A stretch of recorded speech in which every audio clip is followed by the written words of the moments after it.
지난 시간에 했던 부분에 이어서 가면 여기 계약의 객관설, 주관설 뭐 좀 이거는 이해가 될 거라고 생각이 들어요. 계약을 체결할 때 내 혼자 내 마음속으로만 딱 생각하고 된다면 그게 계약이 아니겠죠. 계약에 있어서 그것이 법적인 채무관계, 채권관계를 형성시킨다는 것도 중요하지만 채권 채무관계라는 게 결국에는 나 혼자 뭘 하겠다는 나 혼자서 법을 지키겠다는 그런 어떤 준법 서약이 아니라 상대방이 있는 거예요. 상대방이 존재하고 상대방하고 내가 무엇을 해주겠다, 무엇을 받겠다를 약속을 하는 것이기 때문에 거기에 대해서 어떤 법적인 책임을 지는 거기 때문에 상대방이 존재하고 그 상대방이 인지할 수 있는 어떤 객관적인 기준이 있어야만 계약이 성립한다라고 볼 수가 있습니다.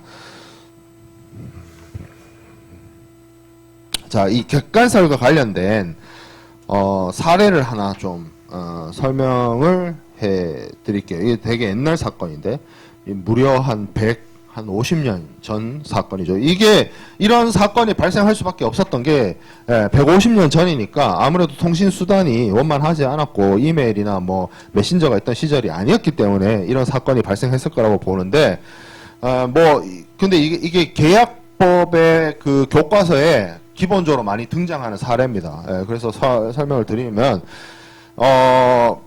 1864년이니까 이때가 제국주의 시대예요. 그래서 인도가 이 좀 배경을 설명하면 인도가 영국의 식민지였던 시대열입니다. 그래서 영국이 이때 인도에서 생산된 그 면화, 그 면 티셔츠 만들 때 쓰는 그 목화이죠, 목화.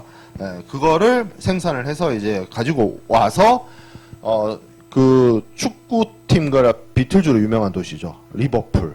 지금은 그거 두 개밖에 없는, 축구 아니면 비틀즈밖에 남은 게 없는 도시지만, 이 당시 리버풀은, 그 당시에 영국의 가공무역의 핵심이었어요. 그래서 이 리버풀 지역에 도착을 해서 뭐, 옷감 만드는 그런 뭐 산업이 돌아가는 시대였는데, 뭐 내용을 설명하면 원고가 수출업자가 있고 수입업자가 있습니다. 그래서 이 인도에 생산된 면화를 분베이라고 하나? 요새 이게 그 인도 사람들이 하는 그 도시 이름하고 영어식 표현 발음하고 좀 달라서 어쨌든 인도 분베이 거기서 출발을 해가지고 리버풀에 도착하는 수출 수입을 하는 과정인데 이것을 옮기는 배의 이름이 피어리스였어요.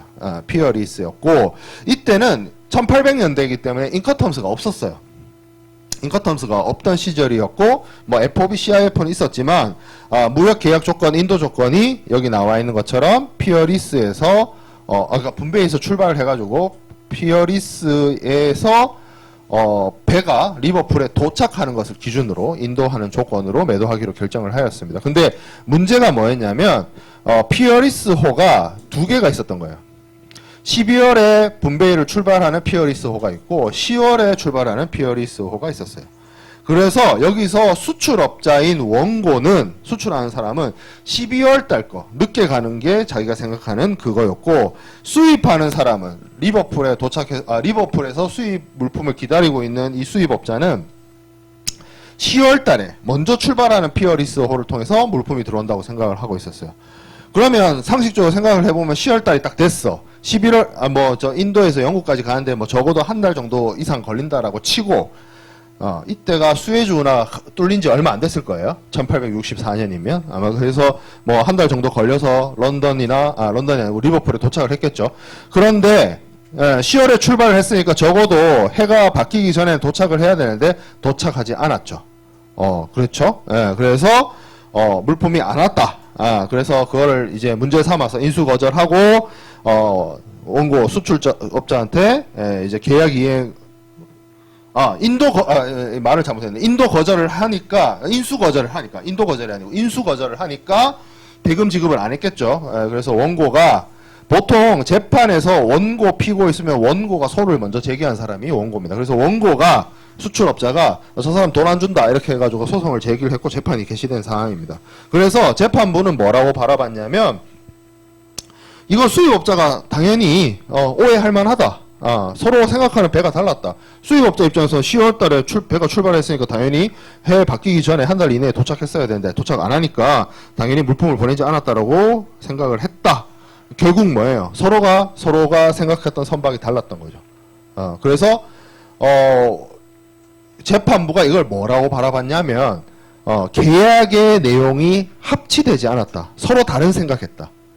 그러니까 너는 이거 생각하고 너는 이거 생각해서 서로 다른 걸 얘기를 했다는 거예요. 서로 다른 걸 얘기를 했기 때문에 계약이라는 게 제가 사전 제작 강의에서 얘기를 했지만 양 당사자의 의견이 합치돼야 되죠. 나는 너한테 뭘 해줄게, 너는 나한테 뭘 해줘가 견해가 합치돼야 되는데 이 두 사람은 같은 배를 얘기하는 것 같았지만 서로 다른 배를 보고 얘기를 했기 때문에 자신의 주장이 합치되지 않았다라고 본 거예요. 계약이 그래서 성립되지 않았다는 거예요. 자, 그래서 이게 이제 유명한 사건입니다. 뭐 웃기기도 하죠. 뭐 그걸 좀 자세히 알아보지 뭐 이런 생각이 들지만 뭐 자세한 내막 같은 거는 이미 150년 전의 사건이라 그냥 텍스트 문서로만 남아 있고요. 자, 그래서 이런 사건처럼 같은 이름의 선박이 두 척이 있는 경우에 여러 가지 경우가 있을 수 있습니다. 여기 이 13번 슬라이드에 있는 내용은 요것과 동일한 사건이 발생을 했을 때 어떻게 결정을 할 것인가에 대해서 미국의 계약법의 리스테인먼트에서 정리를 해놓은 겁니다. 리스테인먼트는 뭐냐면 이거는 법원의 판례가 아니고요. 판례가 아니라고 말하기엔 좀 애매하긴 측면이 있는데 그 판례긴 판례인데 판례를 정리해 놓은 문서 뭐 이 정도로 생각해 보면 될 것 같아요. 왜냐하면 한국에는 그런 게 없습니다. 한국은 성문법 국가라서 법원이 있고 법 시행령, 시행규칙 이런 게 있는 것이고 영미법 국가들은 판례 중심주의 불문법 국가라서 이런 판례가 굉장히 법원의 판단에 영향을 미치는 레퍼런스 역할을 수행을 하는데 그런 것들을 정리해 놓은 게 리스테인먼트라고 생각을 하면 됩니다. 그래서 여기서 뭐라고 얘기하고 있냐면 네 가지 케이스가 있을 수 있다. 자, 배가 두 척이 있는데 이름이 똑같다. 그래서 이 똑같은 배의 이름을 똑같은 이름의 배가 두 척이 있다라는 사실을 갑은 알고 있고 을은 모른다. 그러면 한 사람만 제대로 알고 한 사람은 모르는 거죠. 그러면 그 모르는 사람이 두 척이 있었다는 사실을 모르는 사람은 나머지 배를 모르고 자기가 알고 있는 배만 있을 거 아니에요. 두 척이 있다는 사실을 알고 있는 사람은 10월에 출발하는 배도 있고 12월에 출발하는 배도 있다라는 사실을 인지하고 있는 거고 모르고 있다는 사람은 자기가 바라보는 배만 보잖아요. 그게 10월에 출발하는 배가 됐든 12월에 출발하는 배가 됐든. 그러면 그 모르는 사람 기준으로 그 모르는 사람이 유일한 피어리스라고 생각하는 그 배가 진짜 배다.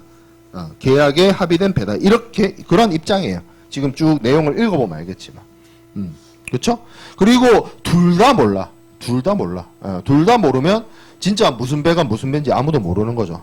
그래서 그 경우에는 계약이 성립하지 않는다라는 거고 그리고 둘 다 알고 있는 경우에도 둘 다 알고 있으면 적극적으로 나서서 이 두 개의 배 중에 우리가 계약을 통해서 계약 이행의 대상이 되도록 하는 배는 이 배로 하자라고 뭔가 적극적인 의사 교환이 이루어져야 되는데 그게 안 이루어졌기 때문에 계약이 성립되지 않는다로 본다. 이렇게 정리를 하고 있습니다. 요게 1차 리스테인먼트고 2차에도 비슷한 얘기를 하고 있어요. 약간의 뭐 수정이 가해졌다라고 하는데 큰 차이는 없습니다. 뭐 내용들 읽어보면 대충 그런 거고 결국에는 이 사건에서 이야기하고 있는 게 계약에 있어서 나 혼자 마음 먹는다라고 해결이 되는 것이 아니라 객관적인 상대방이 있기 때문에 그래요. 무역은 상대방이 있다. 그래서 그 상대방하고 나하고 어느 정도 상거래 행위를 하기에 의한 의사의 합치가 이루어져야만 거기에 따라서 효력이 발생하고 계약을 성립시켰다라고 볼 수 있는 겁니다. 자, 적용 범위, 뭐 계약의 객관적 계약 객관설 뭐 이렇게 얘기를 하는데 객관설을 하기도 하고 객관적 계약 이론이라고 하기도 하고 뭐 객관적 이론이라고 하기도 하고 어쨌든 이런 내용들이 결국에는 양 당사자 간의 어떤 객관적 기준에 의한 계약 성립이 필요한 것이고 계약을 체결을 할 때 여기서 적용 범위에서 하고자 하는 얘기는 보통 일반적으로 다른 건 몰라도 아까 피어리스 호에서 얘기했던 것처럼 계약을 이행하고 그 계약의 목적을 달성하기에 꼭 필수적인 사안들이나 조건이나 이런 것들은 계약 체결을 할 때 반드시 합의하는 것이 필요합니다. 만약에 그런 게 제대로 되어 있지 않으면 아까 제가 설명한 사례 같은 문제들이 발생을 할 수 있고요. 반대로 계약의 주요한 내용이 아닌 부수적인 사안들이나 별로 중요치 않다라고 하는 생각이 드는 것들은 계약 체결을 할 때 양 당사자가 굳이 합의하지 않기도 합니다.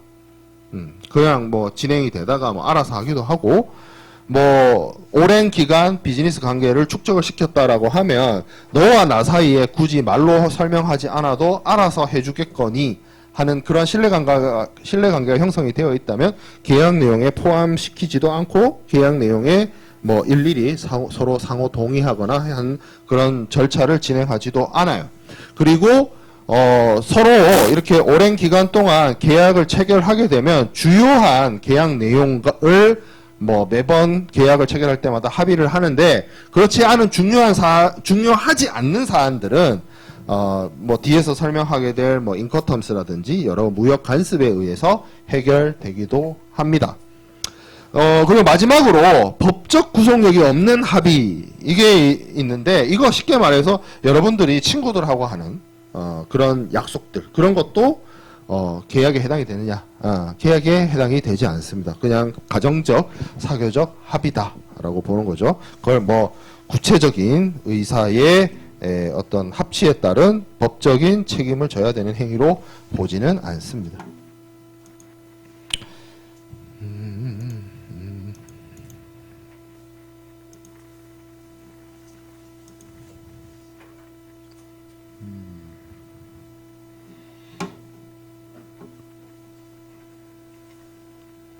자, 이어서 2주차 강의 자료 넘어가도록 하겠습니다. 자, 계약의 종류 볼게요. 계약의 종류. 자, 매매 계약과 기타 거래. 물품 매매 계약. 물품 매매 계약. 그렇죠? 제가 상무론 때 설명을 하나, 이 수업에서 설명을 하나, 뭐 그런 게 갑자기 드는데, 무역계약이라고 하면, 무역계약이라는 단어를 풀어서 얘기를 하면, 무역이란 말 뜻 자체가 강의의 무역이 있을 수 있고 협의의 무역이 있을 수 있는데, 그 무역이 협의의 무역이라고 치면 그 무역이란 말을 국제 물품 매매 계약이라는 단어로 바꿔서 얘기할 수 있습니다.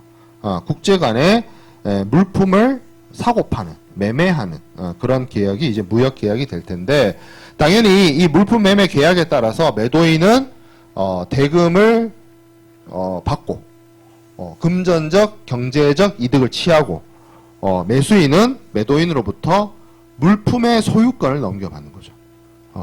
매매라고 하는 거는 팔고 사다라는 한자어이면서 그 매매라고 하는 행위가 가지고 있는 법적인 어떤 효과는 소유권이 바뀐다는 거예요. 매매했다라는 거는 샀다는 얘기이면서 팔았다는 얘기인데, 샀다 팔았다는 그 어떤 물건, 그 물건의 소유권이 바뀌었다는 거예요. 그게 법적인 효과예요. 이 말을 곱씹어 보면 소유권이 바뀌지 않으면 매매가 아닙니다. 소유권이 바뀌지 않았는데 매매라고 하면 틀린 말이 돼요. 소유권이 바뀌지 않았는데 거래는 할 수 있습니다. 어떤 거래가 있을 수 있죠? 대여라는 걸 할 수 있습니다. 대여, 렌탈. 그거는 소유권이 바뀌지 않죠. 뭐 하기 때문에? 빌려 쓰기 때문에. 빌려 쓴다는 말은 내가 그 물건의 소유권자가 되진 않지만 사용은 한다는 거죠. 그게 있죠. 자, 그래서 그 물품 매매 계약은 그런 거다. 매매라고 하는 건 그런 거다라고 하고, 영국의 SGA라는 게 있어요. 이게 되게 옛날 법인데, Sales of Goods Act. 물품 매매법이라고 봐야지. 영국의 물품 매매법이라고 하는 곳에서 이 매매 계약에서 또 뭐라고 얘기하고 있냐면, 매매에 합의하고, 요거 좀 다른 개념이다, 이렇게 얘기를 합니다. 매매는 말 그대로 그 계약에 따라서 소유권이 매도인에서 매수인에게로 바로 이전하는 거. 그게 매매다.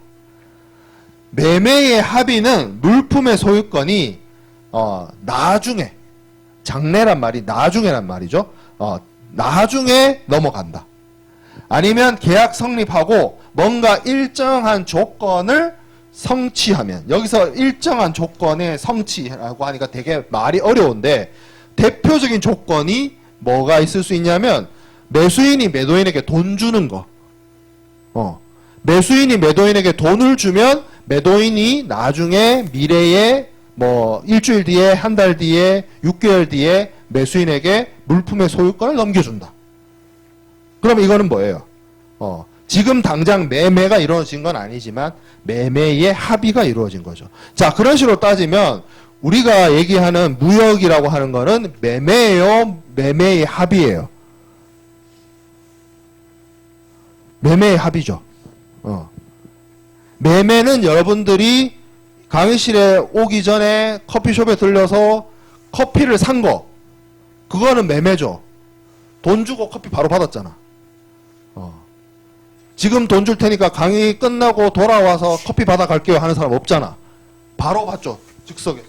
그건 매매고, 무역계약을 체결하고 한 달 뒤에 부산항에서 물건 실어서 미국으로 보낸다. 그건 매매의 합의예요. 왜냐하면 실시간으로 일어나지 않기 때문에. 나중에 그렇게 매도인과 매수인이 계약 이행을 하겠다라고 합의를 한 거기 때문에. 그렇죠? 자, 그러면 이거 두 개 다 무역계약이냐? 아, 맞아요. 매매계약 둘 다 매매계약으로 봅니다. 근데 둘 다 매매계약인데 우리가 얘기하는 무역이라고 하는 거는 매매가 아니라 매매의 합의, 미이행 계약, 그런 형태를 띈다라는 거를 얘기를 하는 거예요. 자, 그러면 매매계약이 아닌 기타의 거래. 기타의 거래는 여기 3번 슬라이드에 5가지 중에 하나 이상이 없습니다. 반대로 얘기하면 우리가 공부하는 국제물품 매매계약은 요 5가지가 있어요. 5가지가. 첫 번째, 당사자. 물건을 팔거나 사는 사람, 당사자. 이 당사자도 무역은 여기 설명은 안 적어놨지만 최소한 복수인 경우가 많아요. 혼자서 물건 사고 혼자서 물건 내가 오른손으로 물건 팔고 왼손으로 물건 사고 안 돼요. 그렇게 안 합니다. 당사자가 있어요. 파트너가 있어요. 상대방이 있습니다. 자, 그 다음에 상호 합의. 그 파트너하고 합의하에서 이루어지는 거예요. 합의가 이루어지지 않은 채로 하면 그건 뭐죠? 강제 집행이라고 하는 겁니다. 매매가 아니에요. 세 번째, 물품. 물품이 있어야 되죠. 물품이 없으면 여기 지금 3번 슬라이드 밑에 있는 것처럼 예를 들어서 뭐 근로계약이라든지 아니면 뭐 서비스 계약이라든지 아니면 뭐 보증 계약이라든지 금융 계약이라든지 그런 거는 물품이 없을 수는 있어요. 당사자 간에 이루어지는 계약 합의에. 자, 그 다음에 네 번째, 매도인으로부터 매수인에게 이전하는 절대적 또는 일반적 소유권. 말은 길게 설명했는데 소유권이 넘어갑니다. 매매는. 소유권이 넘어가지 않으면 제가 아까도 얘기했다시피 뭐 대여가 될 수 있고 뭐 그런 것들이 있을 수 있죠. 자, 그 다음에 5번째, 금전적 대금. 금전적 대금. 금전적 대금이 없이 이런 경우 있을 수 있잖아요. 양 당사자가 합의를 했어. 물품에 대해서. 그래서 소유권을 넘기기로 했는데 금전적 대금이 지급되지 않아. 뭐예요, 그거? 증여, 상속, 이런 거예요. 그냥 주는 거. 그쵸? 예. 그래서 이 5가지 중에 하나 이상을 결여한 것은 국제물품 매매계약, 매매계약이라고 볼 수가 없다. 자, 무역계약, 맞죠? 무역계약. 제가 이미 설명을 했지만, 물품 매매 계약이 이제 국제 간에 이루어지면 그거를 무역계약이라고 합니다. 그쵸? 무역계약.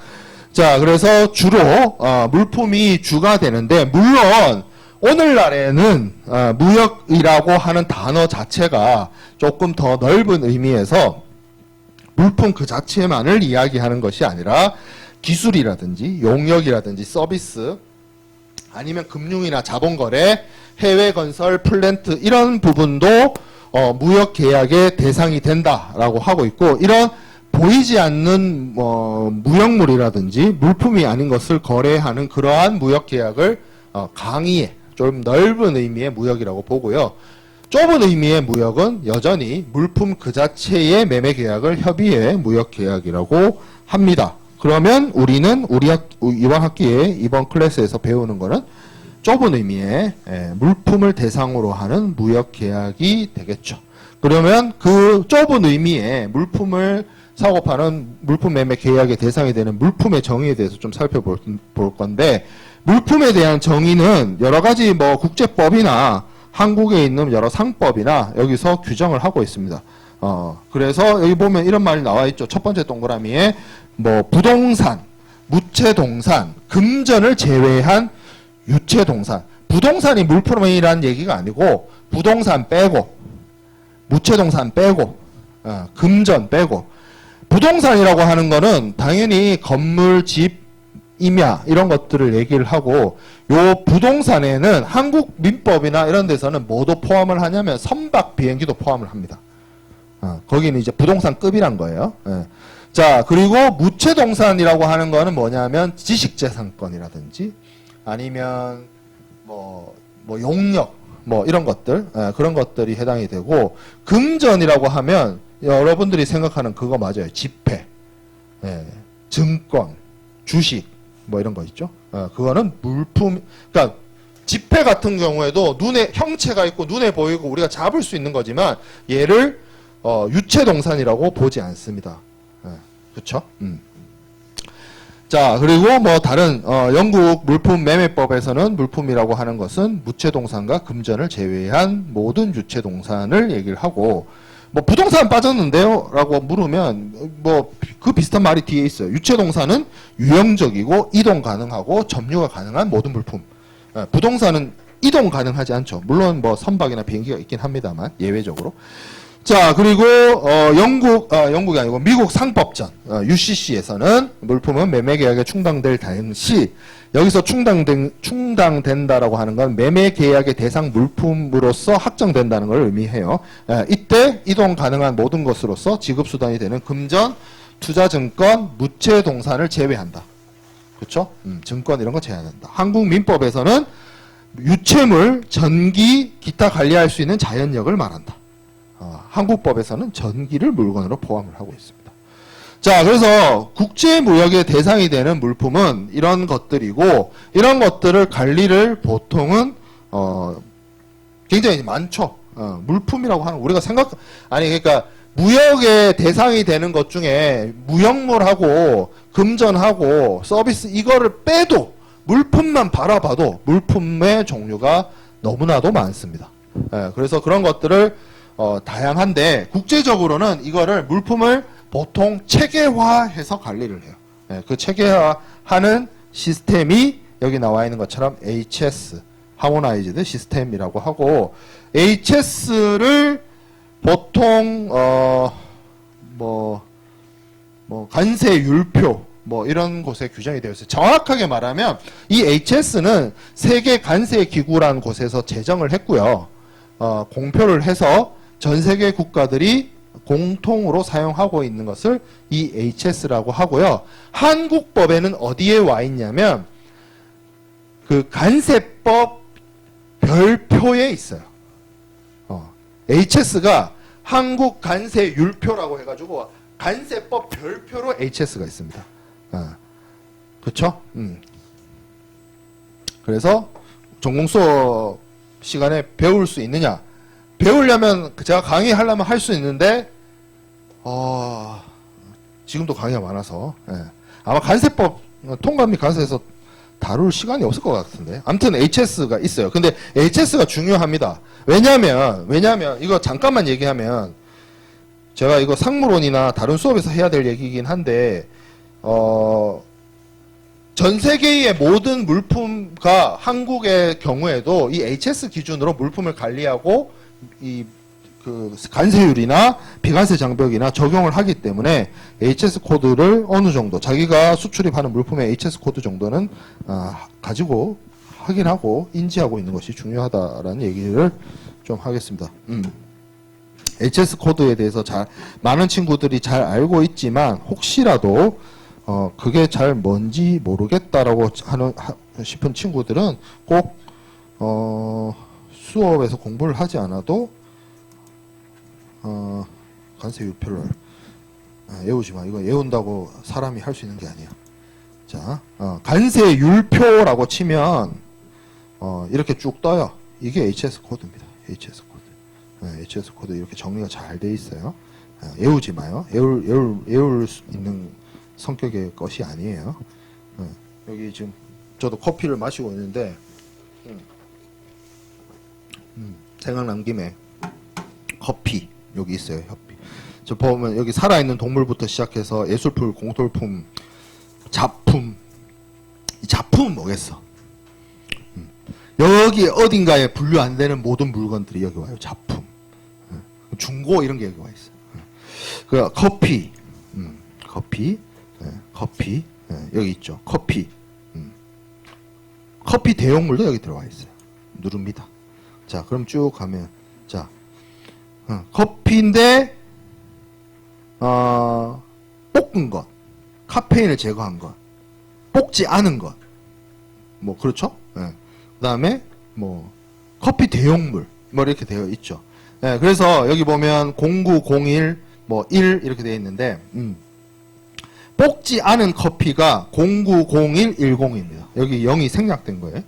그리고 커피를 볶은 거, 로스팅한 거죠. 로스팅한 거. 090120이에요. 이런 식으로 물품을 이 넘버링을 해가지고 물품에 대해서 관리를 하는 것이 HS 코드입니다. HS 코드에 대해서는 우리 수업 시간에 다룰 여지는 아니고 다른 전공 수업이나 이런 데서 뭐 관련된 수업을 여러분들이 들을 수 있는 기회가 있을 거라고 생각이 듭니다. 자, 그 다음에 넘어가서 자, 우리 이제 그러면 한 학기 동안 물품 매매 계약을 공부를 하는데 매매 계약의 법적 성격 이거는 여러분들 상무론이나 국제무역이 이해해서 한 번씩 들었을 거예요. 정리 빨리 하고 넘어가겠습니다. 크게 4가지 성격이 있죠. 첫 번째 낙성계약입니다. 낙성계약. 근데 제가 이거 설명하면서 항상 하는 얘기가 한국어가 더 어려워요. 영어가 더 쉬워요. 무슨 뜻인지 파악하는데. 컨센슈얼 컨트랙트예요. 컨센서스 뭐예요? 합의죠. 누구하고 누가? 당사자가 상대방하고 합의를 통해서 계약을 성립시켰다는 거.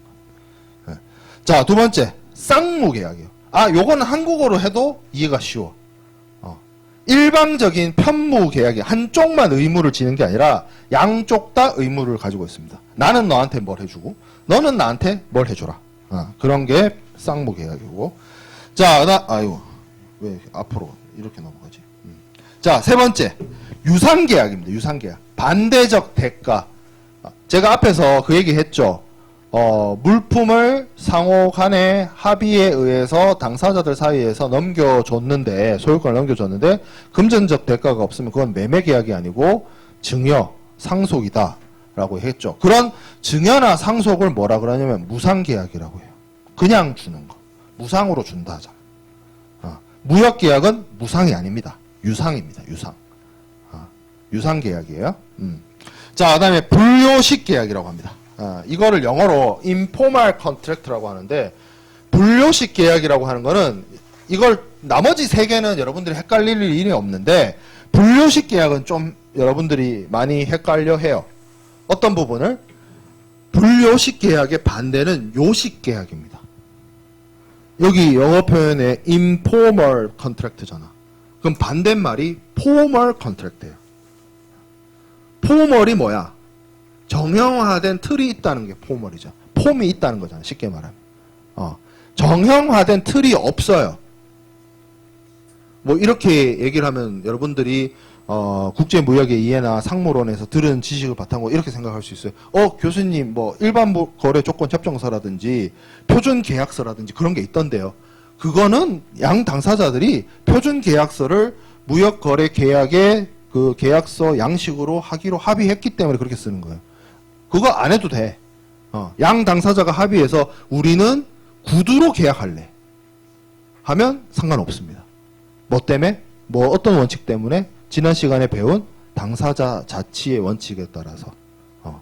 자, 여기 보면 법적 성격이라고 했잖아요. 매매 계약이 이러한 성격을 띠고 있는 거지 이게 대원칙은 아니거든. 근데 우리가 사전세 강의 때 제가 설명했던 당사자 자치의 원칙이라든지 이런 거는 원칙이라 했잖아. 당사자들이 합의하면 뭐 형식 상관없어요. 구두로 해도 되고 종이에 문서로 해도 되고 타이핑을 쳐도 되고 뭐 상관이 없습니다. 그렇기 때문에 무역계약은 특정한 강제한 어떤 폼을 요구하지 않는다. 그래서 인포멀 컨트랙트입니다. 자, 그 다음에 계약법의 법원 볼 텐데 여기서 말하는 법원은 장소가 아니에요. 그래서 제가 한자어로 적어놨는데 법의 원천이란 뜻이에요.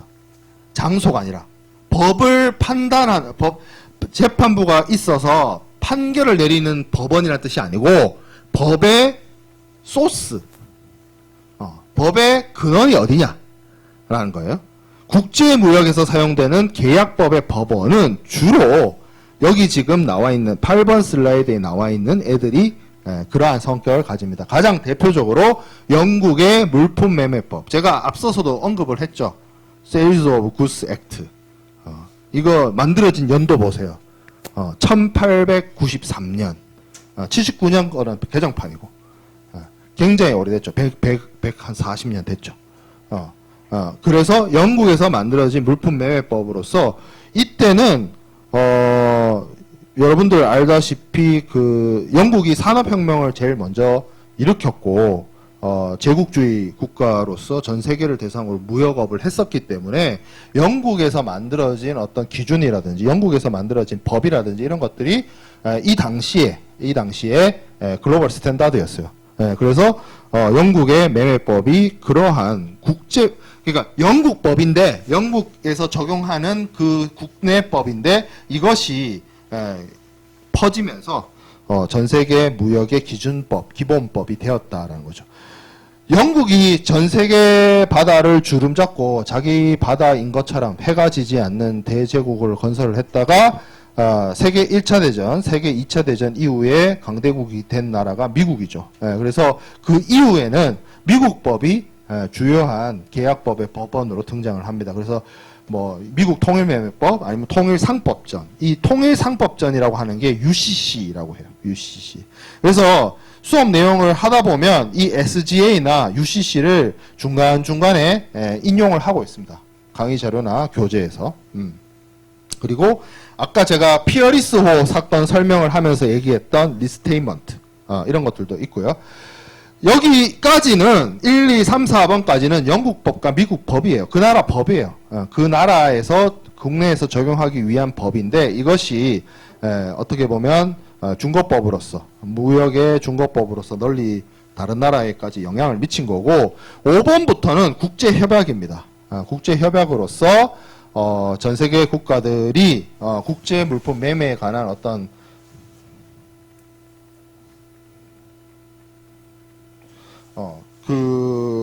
어떤 적용을 하기 위해서 이 법을 만들었고요.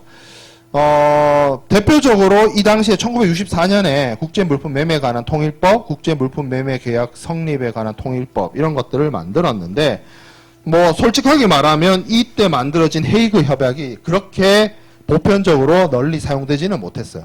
그러다가 여기 6번 동그라미에 있는 비엔나 협약, CISG, 요게 이제 기존에 있던 헤이그 협약을 한 단계 끌어올린 건데 이 1980년에 만들어져서 1988년에 발효된 이 비엔나 협약은 전 세계적으로 100개가 넘는 국가들이 협약에 체결을 해서 지금 오늘날의 가장 보편적인 국제 무역을 관한 국제 협약으로서 기능을 수행을 하고 있습니다. 이 비엔나 협약을 예전에는 2000년대에 한국이 이 협약에 들어간 게 2003년이었나? 그렇거든요. 근데 초창기 때는 이게 비엔나 협약 그러다가 그 비엔나, 그러니까 오스트리아 빈에서 체결한 국제 협약이 너무 많아가지고 이거 말고도 많아가지고 이 국제 물품 매매 계약에 관한 유엔 협약을 오늘날의 교과서나 시험지에서는 비엔나 협약이라고 잘 안 얘기합니다. 그냥 풀네임인 국제물품 매매 계약에 관한 유엔 협약 이렇게 얘기하기도 하고 여기 영어 있잖아요. 영어 표현. 영어 표현의 약어로 CI 그러니까 Contract for the International Sales of Goods니까 CISG라고 하거나 아니면 앞에 UN에서 만들었잖아요. UN 협약이거든요. 예, 그래서 UNCCISG 이렇게 보통은 명칭을 부릅니다. 비엔나 협약이라고는 잘 안 그래요. 요즘에는. 어떤 책을 내가 봤는데 이 CISG를 비엔나 협약이라고 지칭하고 있으면 조금 옛날 책이구나 이렇게 생각하면 됩니다. 자, 그러면 이게 왜 중요하냐? 요번 학기에 여러분들이 무역계약론을 공부를 하면서 이 CISG를 배울 겁니다. 싹 다 배울 거예요. 그래서 중요하다. 무역계약론이라고 쓰고 CISG 공부한다. 이렇게 이해할 정도로 중요합니다. 자, 그 다음에 중거법 볼게요. 중거법이란 표현을 제가 이미 한번 한 것 같은데 이 수업 시간에도 중거법. 자, 중거법이 영어로 뭐라고 쓰냐면 여기 첫 번째 동그라미 세 번째 줄에 있는 것처럼 프로퍼 로우 아니면 가버닝 로우를 많이 쓰는 것 같아. 지배하는 법이요. 지배하는 법. 뭐를 지배하는데? 그 매매 계약이나 어떤 법률 행위나 법률적인 어떤 그 채권 채무 관계나 이런 거를 지배하는 법을 준거법이라고 합니다. 무역계약에서만 준거법이 있는 거 아니에요. 여러분들이 뭐 어떤 국제적인 어떤 법 행위를 하거나 아니면 국내 거래도 아니면 국내에서 이루어지는 뭐 그런 거래도 경우에 따라서는 그러한 법률 행위에 지배하는 그러니까 여기서 지배한다는 표현을 이렇게 생각하면 돼. 어떤 내가 법률 행위를 하는 데 있어서 그 내용과 절차와 실질을 따라야만 하는 법. 그리고 분쟁이 발생하거나 법의 계약 행위나 법률 행위의 해석이라든지 아니면 어떤 분쟁 해결이라든지 그런 것을 할 때 적용되는 법을 준거법으로 본다라고 이해하면 좋을 것 같습니다. 그래서 보통 매매 계약이나 이런 계약을 하면 자기들이 적용하기로 한 법을 준거법으로 합니다. 당사자 자치의 원칙에 따라서. 첫 번째 줄에 그 말 있잖아요. 양 당사자가 자신들의 계약에 적용하기로 의도한 법에 의해 지배되거나 그러한 의도가 없었다면 계약과 가장 밀접하게 관련되어 있는 법에 의해서 지배된다. 그걸 준거법이라 한다. 이렇게 돼 있죠. 그러면 이게 지금 단계가 두 단계가 있네. 당사자들이 적용하기로 한 법. 근데 그게 없어. 그러면 계약과 가장 밀접하게 관련되어 있는 법. 2단계네. 2단계. 뒤에서 나오는 준거법 적용은 다 이런 메커니즘입니다. 당사자들이 알아서 당사자 자치의 원칙에 따라서 계약의 준거법을 정하는 게 원론, 기본, 일반적인 상황, 원칙. 근데 그게 안 돼 있어. 그러면 예외적으로 계약과 가장 밀접한 계약 체결지법을 적용을 한다든지 계약 이행지법을 적용을 한다든지 그 후순위로 넘어가는 거예요. 모든 준거법 적용은 그렇습니다. 그렇죠? 그래서 계약 체결할 때 당사자들이 우리 거래에 우리 계약에 준거법 적용될 법 지배될 법은 어떤 법으로 하자. 이렇게 합의하는 것이 가장 좋습니다. 그리고 매매 계약을 체결하다 보면 꼭 이렇게 여러 차례 반복해서 하다 보면 뭐 꼭 어떤 특정한 국가의 법이 아니더라도 그들 사이에서 이루어진 뭐 간행이라든지 간습이라든지 규율이라든지 기준이라든지 그런 것들이 존재할 수 있습니다. 특히나 이 무역계약이라고 하는 것은 특히 국제물품 매매 계약의 경우에는 서로 다른 나라 사이에서 서로 다른 법체계와 서로 다른 언어와 서로 다른 화폐를 사용하는 사이에서 이루어지는 어떤 상거래의 행위이기 때문에 그들 사이에서 여러 가지 간행이나 간섭들이 존재할 수 있고 그런 것들을 뭐 계약의 규범이나 뭐 해석 기준이나 적용을 위한 여러 가지 기준으로서 사용을 하고, 이런 상관습법의 가장 대표가 여러분들이 상무론 때 배웠던 인커텀스예요. 인커텀스가.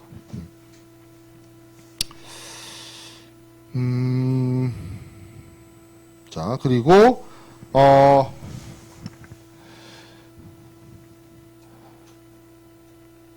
여기까지 해서 이런 생각을 하는 친구가 있다면 참 다행일 수도 있는데, 자, 비엔나 협약, CISG나 아니면 인커텀스나 그런 것들이 있으니까 그런 거를 활용을 해서 뭐 CISG든 인커텀스든 뭐 그런 것들 이용을 하고 활용을 해서 무역 계약을 하면 되겠네. 무역 계약을 체결하고 무역 계약을 이행하면 되겠네라는 생각을 할 수 있어요. 그러면 굳이 뭐 중거법을 정해야 될 필요도, 아니면 뭐 재판관할 조항을 정해야 될 필요도 뭐 없지 않느냐, 이렇게 생각할 수가 있는데, CISG를 공부해보고, 그리고 여러분들이 인커텀스는 상무론 시간에 배웠다 하더라도 그 인커텀스 내용과 우리 이번 학기에 여러분들이 학습하게 될 CISG 내용을 쭉 살펴보면 되게 듬성 되어 있어요. 그게 무슨 얘기냐면, 뭔가 매도인이 매수인한테 뭘 하고 매수인이 매도인에게 뭘 하라고 되어 있는데, 그 구체적인 방법에 대해서 빈자리가 너무 많습니다. 세부적인 내용이 안 적혀 있어. 그리고 계약이라고 하는 거는 오늘 하루에도 국제적인 무역 거래가 수십이 뭐야, 수백, 수천, 수만 건이 이루어질 텐데, 그 계약 건마다 케이스 바이 케이스로 다양한 사례가 있을 수 있고, 다양한 상황이 있을 수 있고, 다양한 당사자들이 있을 수 있어요. 그러면 정말 기상천외한 일들이 일어나요. 상상 초월. 그걸 무엇을 생각했던 늘 그 이상, 뭐 이런 거 있죠. 그런 일들이 벌어진단 말이야. 그러면 그런 것들을 다 법이나 상관습법이 다룰 수 있느냐? 없어요. 그러면 뭔가 CISG가 됐든 인커텀스가 됐든 다른 국제 어떤 뭐 상관습법이 됐든 그것에 규정되어 있지 않는 이슈들이 등장한다는 거죠. 항상. 그러면 그 규정되어 있지 않는 이슈를 해결하려면 뭐가 있어야 되느냐? 중거법이 있어야 되는 거죠. 중거법이 있어야 되는 거예요. 그리고 뭐 계약을 체결하고 당사자가 좋은 마음으로 계약을 이행하겠다고 노력하지만 늘 잘 되는 건 아니거든요. 늘 뭐 계약 체결해가지고 딱딱딱딱딱 뭐 원하는 대로 의도한 대로 다다다다 해서 굿 거래 이렇게 안 돼. 뭐가 삐그덕 거리는 경우도 되게 많아. 그러면 서로 얼굴 붉힌단 말이죠. 그러면 뭔가 이걸 해결하기 위한 방안이 있어야 되고 방법이 있어야 되는 거예요. 그렇기 때문에 중거법이 필요로 합니다. 자, 그래서 중거법 결정이라는 게 매우 중요하다. 그리고 이게 어떻게 보면 뭐 복잡하다. 뭐 이런 것들이 있는데, 이걸 결정하는 기준이 자꾸 왜 이렇게 올라가지?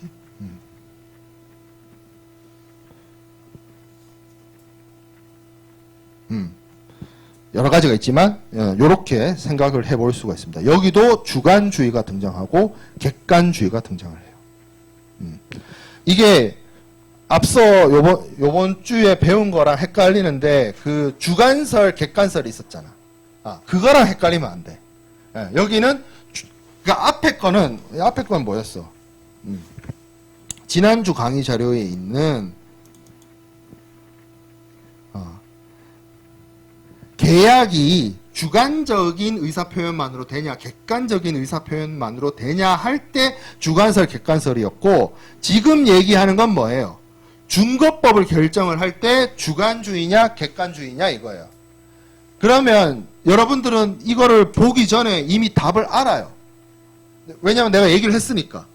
중거법 결정할 때 뭐가 중요하다 했어요? 당사자들이 알아서 정한다 했잖아. 당사자들이 자기의 무역 거래나 국제물품 매매 계약이나 어떤 법적인 계약에 적용되는 법을 당사자들이 알아서 정합니다. 그게 원칙이라고 했어요. 그게 뭐다? 주관주의입니다. 주관주의.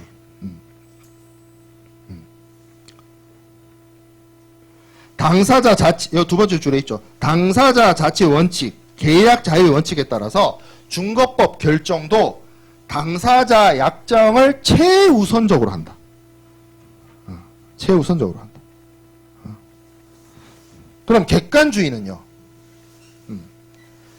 계약과 현실적으로 가장 밀접한 관련이 있는 법을 준거법으로 하자가 객관주의입니다.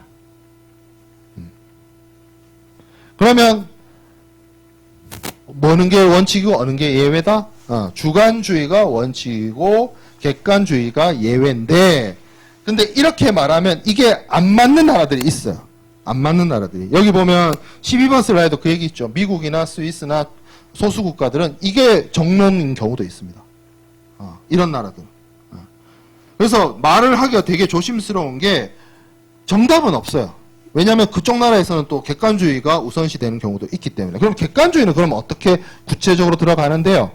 라고 하면 이 객관주의에 따라서 준거법을 결정하는 거에도 여러 가지 방법이 있습니다. 여기 12번 슬라이드에 있는 것처럼 계약의 형태를 쫓는 경우도 있고. 그러니까 주관주의는 쉽잖아. 당사자들이 합의한 게 그거잖아. 근데 객관주의는 계약과 밀접한 거를 준거법으로 결정을 하는데 그 밀접하다는 게 뭘 기준으로 하느냐의 기준이 이런 것들이 있다는 거예요. 이런 것들. 계약의 형태에 따라서 어떤 계약의 형태냐, 아니면 뭐 사용한 언어가 뭐냐, 영어로 썼느냐, 뭐 이런 거에 따라서 정할 수도 있고, 가장 많이 쓰이는 게 계약 체결지법하고 계약 이행지법입니다. 계약 체결지는 뭐예요? 무역 계약이 체결된 장소, 나라, 공간에 적용되는 법을 준거법으로 한다가 계약 체결지법이고, 계약 이행지법이 있습니다. 이행지법. 계약을 체결해서 실질적인 액션이 이루어지는 곳, 그 액션이 이루어지는 나라, 거기에 적용되는 법을 준거법으로 하는 게 계약 이행지법을 준거법으로 결정하는 방법이에요. 중재지법도 있어요. 양 당사자가 중재를, 상사중재를 어디서 하기로 했다라고 합의를 했으면 그 중재법을 적용하는 국가를 준거법, 그 나라의 법을 준거법으로 하는 그런 경우를 얘기를 하고 있습니다. 자, 그러면 알겠고, 이 나라는 뭐 이게 메인이 될 수도 있고 저게 메인이 또 될 수도 있고, 오케이. 그러면 한국은 어떻게 합니까? 한국은 어떻게 하냐면, 한국은 서배사법, 국제사법에 따라서 준거법 결정의 원칙을 당사자 자체의 원칙으로 채택을 하고 있습니다. 주관주의가 원칙이에요. 근데 다만 이렇게 시작하죠. 예외적인 경우가 있죠. 당사자들의 의사가 불분명하면 당사자들의 의사를 추정을 해서 행위지법, 여기서 말하는 행위지법은 계약 이행지법입니다. 여기 동그라미 세 번째 있죠. 앞에 이제 12번 슬라이드에 세 번째 동그라미 있는 거, 요 방법으로 적용을 한다. 그리고 한 단계가 더 있어. 그러한 행위지조차 불분명해. 그러면 의사 표시를 통지한 장소의 법으로 뭐 법을 바로 적용하는 건 아니고, 여기 적혀 있는 것처럼 그 장소를 행위지로 봐서 그곳의 법을 준거법으로 하도록 하고 있습니다. 한국법은 이래요. 그러니까 당사자들이 알아서 해라. 당사자들이 알아서 하기로 했는데 당사자들이 알아서 안 했다. 그러면 계약 이행지법, 계약 이행지법, 그게 없으면 통지하기로 한 장소를 이행지로 본다. 이게 한국법의 기준입니다.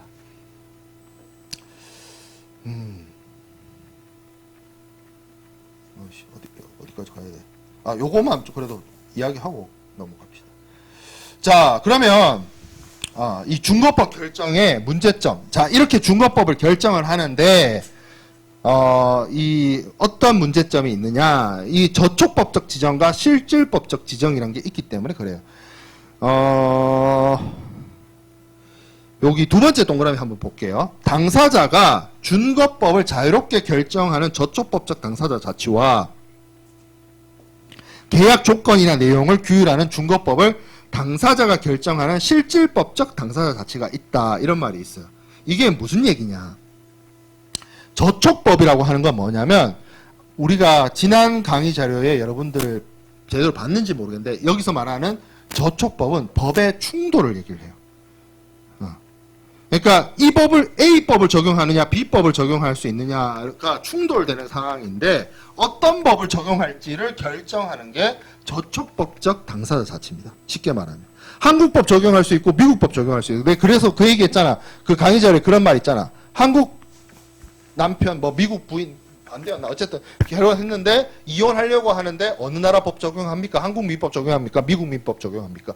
그거 충돌했을 때 어떤 법을 중거법으로 한다를 결정하는 거를 법이 충돌할 때 어떤 법을 지배법으로 할지를 당사자들이 알아서 결정하겠다가 저촉법적 당사자 자치예요. 자, 그러면 계약 조건이나 내용을 규율하는 중거법을 당사자가 결정하는 것은 실질법적 당사자 자치다. 이건 뭐냐면 어떤 무역 계약이든 법적인 계약을 액션을 해요. 이행을 해요.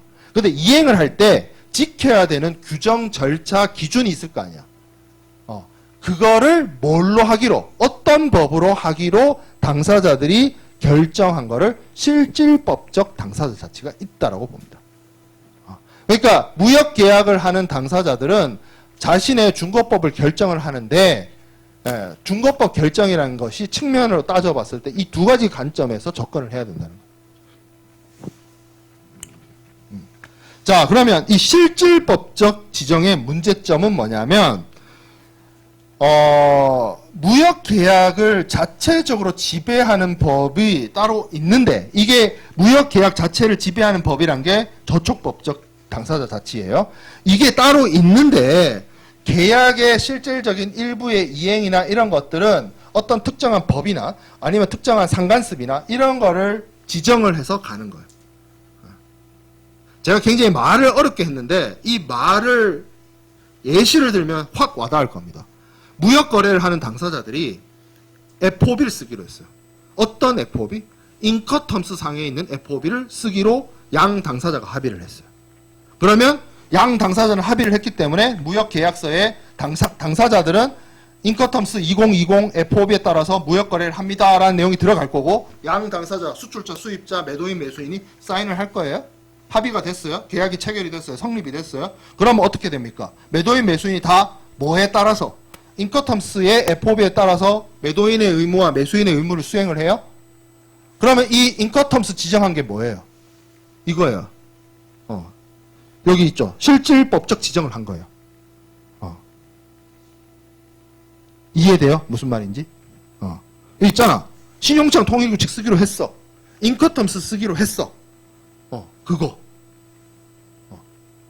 그러면 반대로 생각해보면 인커텀스가 이 당사자들의 무역 계약을 전반적으로 지배하는 법이냐?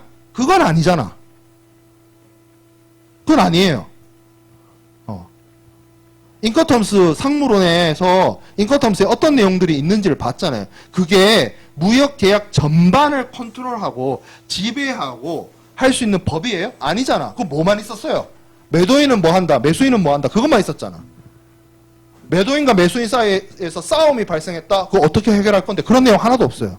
소유권 언제 이전하는데 그런 내용 하나도 없어. 뭐만 있어요? 매도인의 의무와 매수인의 의무만 적혀 있어. 딱 뭐만 있는 거예요? 무역 절차만 있는 거예요. 당사자들이 해야 되는 절차. 그래서 당사자들이 그렇게 인커텀스를 쓰기로 했다, 지정했다, 합의했다가 실질법적 지정이라는 거죠. 이해되죠? 요거의 문제는 뭐냐? 그러면 당사자들이 인커텀스 쓰기로 한 것처럼 아무거나 당사자들이 합의해서 지정하면 쓸 수 있느냐? 그렇진 않다는 거죠. 그 얘기를 마지막에 하고 있습니다. 이러한 지정은 공소양속이나 강행 규정에 위반되지 않는 법의 내에서만 있다는 거죠. 어떤 특정한 국가의 법률을 어겨가면서 이 어떤 실질법적 지정을 할 수는 없다. 그런 문제점이 있다는 거고. 저촉법적 지정의 문제점은 요것만 하고 마칠게요.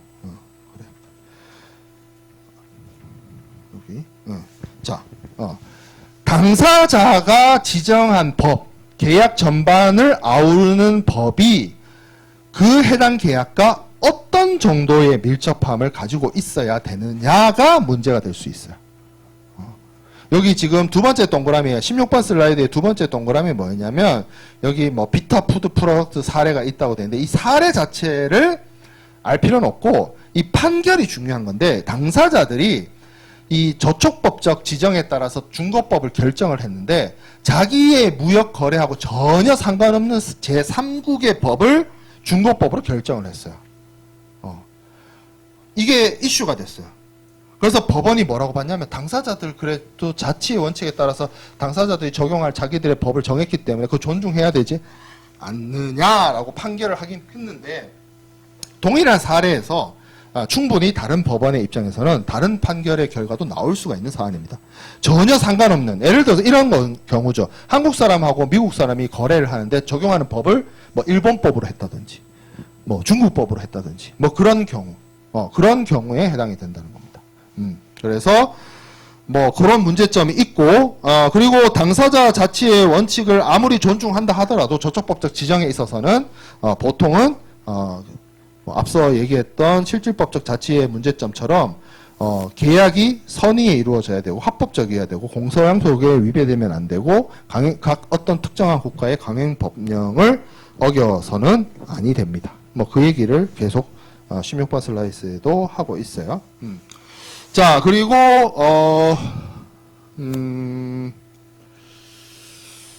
17번 슬라이드에 있는 내용도 거의 같은 내용인데 이런 경우 있을 수 있어. 이런 경우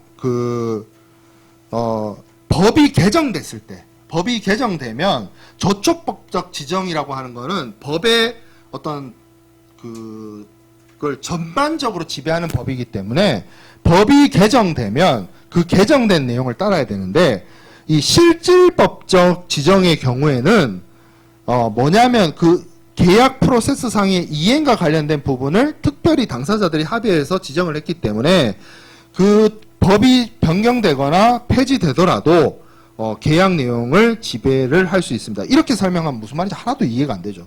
좀 쉽게 얘기해 볼까요? 인커텀스 2020 있잖아요. 근데 당사자들이 인커텀스 2010을 쓰겠다고 합의를 해. 될까? 돼요. 당사자들이 합의했잖아. 안 될 건 뭐야? 당사자들이 무역 계약을 체결을 하는데 2026년에 무역 계약을 체결하는데 우리는 인커텀스 2020을 쓰지 않고 인커텀스 2010을 쓰겠다라고 양 당사자가 합의했고 악수했고 사인했어. 그로 인해서 공소양속이 위배되나요? 어떤 특정한 국가의 강행 법규를 어기나요? 제3자의 선의의 피해자가 발생하나요? 안 그렇잖아. 인정돼요. 그 얘기야 지금 그 얘기. 여기 첫 번째 동그라미 있는데 그 얘기가. 근데 생각해 보세요. 한국 사람하고 미국 사람이 이거는 좀 다른 이슈니까 자 그럼 이렇게 생각해 봅시다. 한국에서 어떤 A라는 사람하고 B라는 사람이 거래를 하기로 했는데 한국 상법이 바뀌었어. 한국 상법이 바뀌었다고. 그러면 바뀐 상법을 적용해야 돼? 바뀌기 전에 상법을 적용해야 돼? 우리는 지금 현행 법령이 마음에 안 들어. 2010년대에 있었던 상법으로 적용할게. 가능해요? 가능 안 할 거 아니야? 가능 안 할? 아니 생각해봐. 무슨 얘기랑 같아? 담배도 세금으로 때리잖아. 4,500원이 다 세금이잖아. 나는 담배에 대해서 이만큼의 세금을 내기 싫어. 그러니까 예전법으로 세금 내겠어. 가능해요? 안 되잖아. 그러면 저촉법적 지정의 경우에는 법이 변경되면 변경된 걸 따라야 되죠. 근데 실질법적은 절차법이잖아. 그러니까 일부 개정이 일어나도 당사자들이 합의하면 인커텀스 2010을 쓸 수도 있다는 얘기예요. 그렇죠? 그런 식으로 법의 적용이나 그러니까 이 중거법을 결정하는 것도 이 법 그 계약 전반을 지배하는 법과 절차적인 부분에 있어서의 중거법을 어떻게 좀 나눠서 생각해 볼 필요가 있다는 거고 좀 나눠서 생각을 하다 보면 이 부분에 있어서 좀 차이가 발생을 한다라는 거죠. 좀 더 얘기하면 지금 이 저촉법, 실질법 이것뿐만 아니라 계약 체결지와 이행지법도 해야 되는데 요거는 사전 제작에서 얘기를 하고